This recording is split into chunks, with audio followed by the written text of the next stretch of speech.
am the granddaughter of Dr. Victor Dhyanathikam. This is my Tata's house. After 34 years of waiting for this property, the police have helped me give me back my inheritance. I've waited a very long time for this. 34 வருடங்களுக்கு முன்பு Chennai Stanley மருத்துவமனையில் டீனாக பொறுப்பு வகித்தவர் Victor. இவர் தனது மனைவியுடன் ஷெனாய் நகரில் உள்ள 2 ground வீட்டில் வசித்து வந்தார். பணி ஓய்வுக்கு பின்னர் விக்டர் தனது மனைவியுடன் அமெரிக்காவின் கலிபோர்னியாவில் வசித்து வரும் தனது மகளின் வீட்டிற்கு சென்றார். முன்னதாக தனது வீட்டிற்கு பின்புறம் வசித்து வந்த சாந்தகுமார் என்பவரிடம் தனது வீட்டை பார்த்துக் கொள்ளுங்கள் என கூறிவிட்டு சென்றதாக கூறப்படுகிறது. விக்டரும் அவரது மனைவியும் உயிரிழந்த நிலையில் கடந்த 1999ஆம் ஆண்டு சென்னை வந்த விக்டரின் மகள் தனது வீட்டுக்கு சென்றுள்ளார். அங்கிருந்த சாந்தகுமாரின் குடும்பத்தினர் அவரை வீட்டுக்குள் நுழைய விடாமல் துரத்தியதாக கூறப்படுகிறது.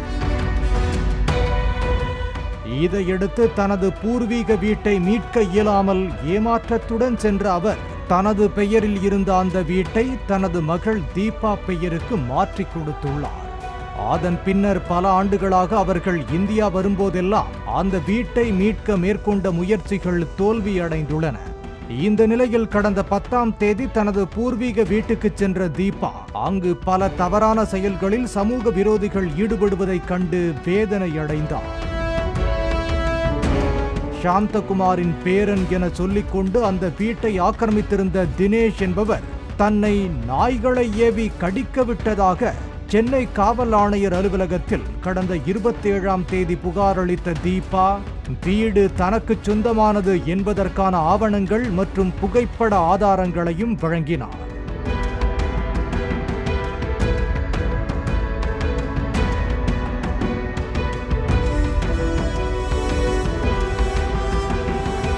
ஆக்கிரமிப்பாளர் மிரட்டியதால் அமெரிக்க தூதரகத்தின் உதவியுடன் வடக்கு கூடுதல் காவல் ஆணையர் அஸ்ரா கார்க்கை சந்தித்து தீபா நேரடியாக புகார் தெரிவித்தார்.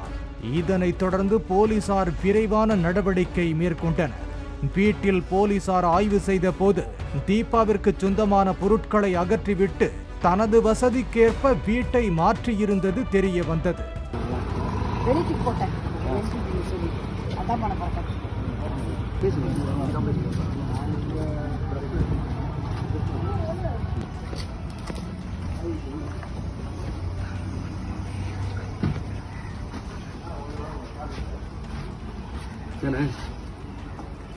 கம்ப்ளீட்டா எல்லாம் உடைச்சிருக்காங்க.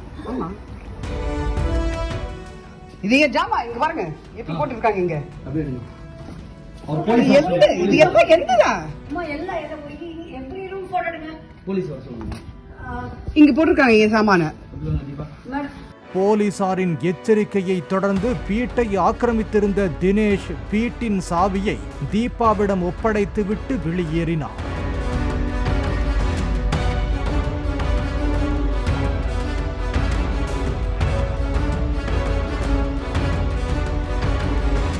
வீட்டின் பின்பக்கம் வாடகைக்கு விடப்பட்ட அறைகளில் தங்கியிருப்பவர்கள் வீட்டை காலி செய்ய 2 மாத காலம் அவகாசம் கேட்டதால் அவர்களுக்கு அவகாசம் வழங்கிய தீபா 34 வருடங்கள் கழித்து தனது தாத்தா பாட்டி வசித்த வீடு மீண்டும் தனது கைக்கு வந்துள்ளது என்று அமெரிக்கா சென்று பெருமையாக சொல்வேன் என்றார்.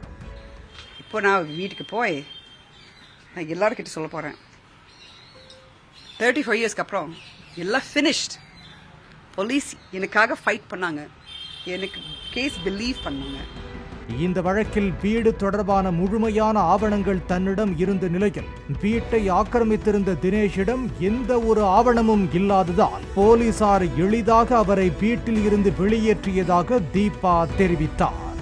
பாலிமர் செய்திகளுக்காக செய்தியாளர் கதிரவன்.